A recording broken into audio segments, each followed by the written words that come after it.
Messieurs, bonjour. Bonjour. Avec moi, Philippe Barré, vous êtes architecte.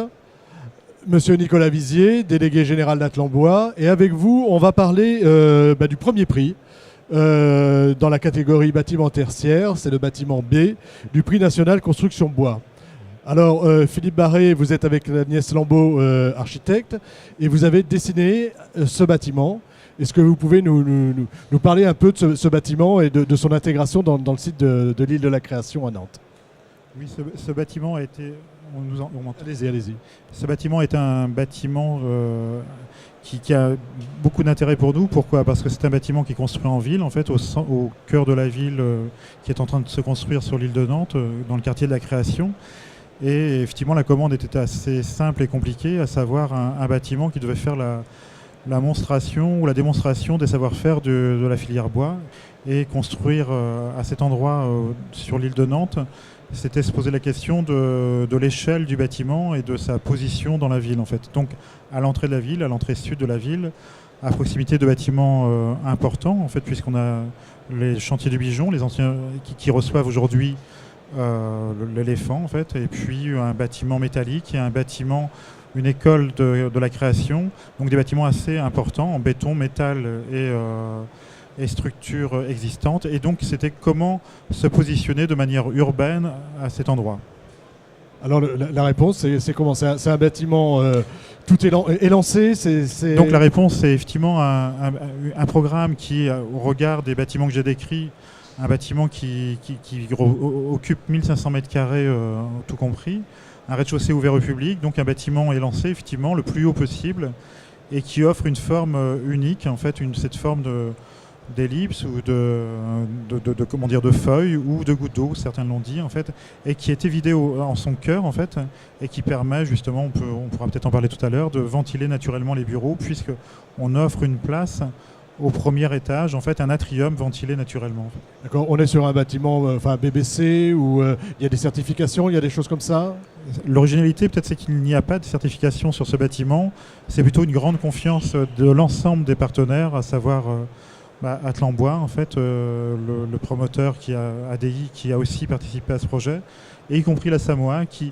ce bâtiment, j'ai envie de dire, était un bâtiment expérimental. Et c'est ça qui nous intéresse. Pour ceux qui ne savent pas, c'est la société d'aménagement de l'île de Nantes, en fait, et qui a travaillé en amont, si j'ai bien compris, avec Atlambois pour déterminer justement l'emplacement le plus juste pour que le bâtiment de la filière bois s'implante, en fait. Alors, Nicolas Vizier, c'est le bâtiment de la filière bois, justement, que vous représentez ici. La genèse de ce projet, pourquoi un projet comme ça, au centre... sur l'île de la Création à Nantes, pourquoi un tel projet? Alors déjà, ce projet, je dirais, il remonte à une douzaine d'années. Il nous a fallu plus de 10 ans pour arriver à le construire.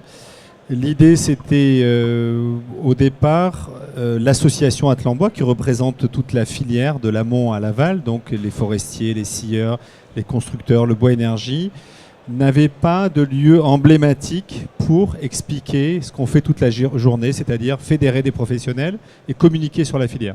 On n'avait pas de lieu, on était dans un bâtiment qui n'avait pas d'intérêt, qui était en béton, qui était perdu, voilà. Donc le projet de départ, c'est de dire on va rassembler les acteurs de la filière bois des Pays de la Loire, on va les mettre ensemble et on va être beaucoup plus visible. Alors la question, c'est pourquoi on fait ça en ville? En effet, on s'est posé la question parce que quand on a cherché au départ des aides et financements, l'État nous avait dit faites ça au milieu de la forêt, on va vous aider. Mais ce n'était pas du tout notre projet. Notre projet, c'était de pouvoir montrer au plus grand nombre... C'est d'être très visible. C'était de pouvoir montrer à 550 000 habitants d'une grande métropole, de Nantes Métropole, qu'on pouvait mettre du bois en ville. Voilà, dès le départ, moi j'avais cette idée-là d'être en centre-ville. Alors, il y a aussi une autre idée derrière ce projet qui est sous-jacente, c'est l'idée de construire avec des bois locaux. Alors, comment aussi, là, vous êtes parti sur cette idée de construire avec des bois locaux et qu'est-ce qu'on va trouver comme type de bois? Parce que je sais que ça va jusqu'à l'aménagement, jusqu'au mobilier. Alors, j'ai envie de dire, c'était une évidence, puisqu'on est Atlambois, on est la filière bois en Pays de la Loire, je n'allais pas construire avec du bois qui venait d'ailleurs, si vous voulez. C'était de le faire avec nos acteurs. On a plus de 400 adhérents à Atlambois. Donc des bois locaux, des bois français, c'est travailler avec notre matière qu'on travaille tous les jours. Donc dans le bâtiment, qu'est-ce qu'on retrouve comme essence? Déjà sur la structure, on s'est posé la question comment on va faire la structure. On avait pensé à la faire en pain maritime, en Douglas.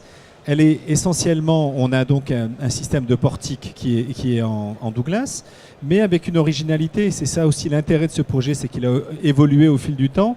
C'est que le bureau d'études structure nous a proposé de faire à l'intérieur des fourrures en chêne. Donc on a une structure mixte Douglas chêne. À l'intérieur, en aménagement intérieur, je voulais absolument que le peuplier soit très présent parce qu'en région Pays de la Loire, on a beaucoup de peupliers. Donc, non seulement on pensait à la structure, on pensait à l'enveloppe, on pensait à la vêture, mais on pensait aussi à l'aménagement intérieur. Donc, on a essayé de mettre en avant toutes nos essences prioritaires. Toutes les essences. Peuplier, chêne, Douglas, on retrouve du pain maritime. Et puis après, on s'est amusé, quitte à créer même une matériothèque pour pouvoir montrer un certain nombre d'autres essences. Donc, on a essayé d'être assez large, de telle façon que ce soit une évidence et quand on visite le bâtiment, on comprenne ce qu'on était en train de faire. Alors, c'est un bâtiment vitrine hein, de la filière et du savoir-faire. Vous, architecte, comment vous l'intégrez à votre projet ? Nous, en fait, ce qui était important en fait, par rapport à cette idée de vitrine, c'était vraiment que la structure soit l'expression, enfin que la forme architecturale soit égale à la forme constructive, en fait, donc, ou inversement. Et donc, on est parti effectivement de choses très simples, comme ces portiques, qui font 15 mètres de haut, en fait, qui reprennent l'ensemble des charges du bâtiment et qui s'organisent autour d'un vide, d'un cœur vide, et qui permettent qui s'organisent comme ça, qui s'implantent et qui viennent montrer comment le bâtiment est fait. En fait, on a toujours voulu que la structure soit lisible. C'est-à-dire qu'on voit le squelette, où qu'on soit, on voit le squelette du bâtiment. Le squelette est toujours visible, il est compréhensible par l'ensemble des personnes qui viennent visiter ce bâtiment. C'est-à-dire que c'est aussi un bâtiment un peu pédagogique. On peut comprendre la descente de charge, on peut comprendre comment le bâtiment est construit et on peut comprendre aussi ce qui est en plus dans le bâtiment. C'est-à-dire que toutes les parties blanches, par exemple, sont en placo-plate, par exemple, peint en blanc. Ça veut dire que ces éléments-là ne sont pas porteurs. Donc on a toujours dissocié la structure, l'enveloppe, et ça a été un travail qui a permis de nourrir la qualité architecturale du bâtiment, en fait. Un bâtiment dont on voit le squelette, dont on voit... Le squelette, la structure, il n'y a pas de faux, en fait, il n'y a pas de faux plafond, par exemple. La structure est complètement visible, le plancher est collaborant, en fait, et ça veut dire quoi? Ça veut dire que effectivement, il est essentiellement en bois, mais on se sert pour le contreventement de deux noyaux durs, un escalier et une colonne en V qui permettent de contreventer le bâtiment. Donc, il y a eu un travail attentif entre les bureaux d'études structure, à savoir un travail en amont en études et un travail après avec l'entreprise Axe 303 qui elle-même a intégré un bureau d'études pour pouvoir optimiser justement le rapport entre la structure bois et ces éléments, ces noyaux durs en béton, de manière à optimiser finalement le bâtiment. Alors justement sur les entreprises, Nicolas, comment elles se sont organisées pour assurer cette production de portiques? Est-ce qu'il y a eu des choses particulières qui ont été faites, des études particulières et même une organisation particulière? Alors il y a une organisation particulière, mais je dirais avant tout, l'idée de se faire ce bâtiment, il fallait un travail collaboratif. On n'aurait pas songé à Atlambois à prendre une entreprise, à lui confier toute la construction du bâtiment. Donc déjà, il y a plusieurs entreprises, 5 qui ont travaillé sur le lot structure enveloppe. Et il y a eu ce travail d'organisation parce qu'ils n'avaient pas... C'était quasiment le premier chantier qui faisait de la sorte. À 5, comment s'organiser pour que certains montent les portiques, d'autres amènent les murs qui étaient déjà faits, qui étaient déjà fabriqués en atelier, des planchers qui étaient aussi fabriqués. Donc il y a eu toute cette coordination qui s'est faite. Et je dirais que moi, en tant que maître d'ouvrage ou maître d'ouvrage délégué, j'ai suivi ça d'assez loin finalement, vu un tout petit peu de l'extérieur. Ça a extrêmement bien fonctionné entre ces entreprises. Il y a des murs qui étaient fabriqués en Vendée, il y avait une structure qui était montée dans le Maine-et-Loire, il y avait une entreprise de tel autre département qui travaillait dessus. Vous voyez, et c'est ça qui était intéressant dans ce projet-là aussi, le fait de le faire collaboratif. Toute cette coordination, cette organisation entre les entreprises. Vous-même, architecte, vous avez participé à tout ce travail de coordination ? On a évidemment travaillé sur ce travail de coordination. Pourquoi? Parce qu'on a d'abord étudié ce projet en études avec les bureaux d'études et après lancé un appel d'offres. Et au cours de cet appel d'offres, comme on était en appel d'offres privé finalement, on a pu rencontrer les entreprises et mettre et optimiser ce bâtiment. Donc on avait 2 entreprises majoritairement en fait qui nous ont apporté des solutions. on a été entre guillemets arbitre, de manière à conserver. Pour nous, ce qui était important, c'était de dire effectivement, ce bâtiment, on doit avoir la structure, on doit démontrer le savoir-faire. C'est du bois, il faut que ça se sache. Il faut que ça se sache, il faut que ça se voit. Et en plus, pour nous, quand je répète la question de construire un bâtiment public finalement dans la ville, c'est assez exceptionnel. Il n'y a pas tant de bâtiments que je connaisse.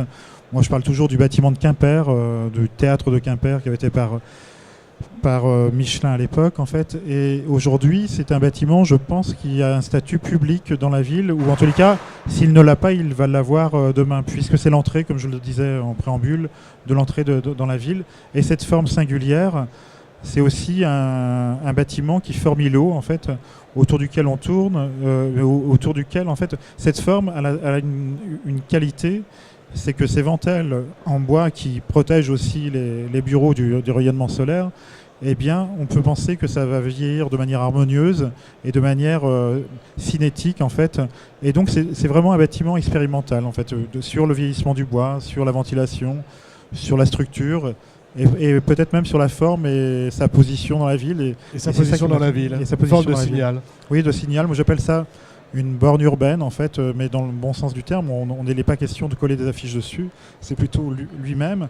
Et c'est une manière aussi de faire politesse aux bâtiments qui existent déjà sur place, puisque cette forme sinueuse, comme ça, permet de découvrir les bâtiments qui existaient déjà, en fait. Merci beaucoup, messieurs, et encore bravo pour ce beau bâtiment. Merci. Bâtiment B, à Nantes.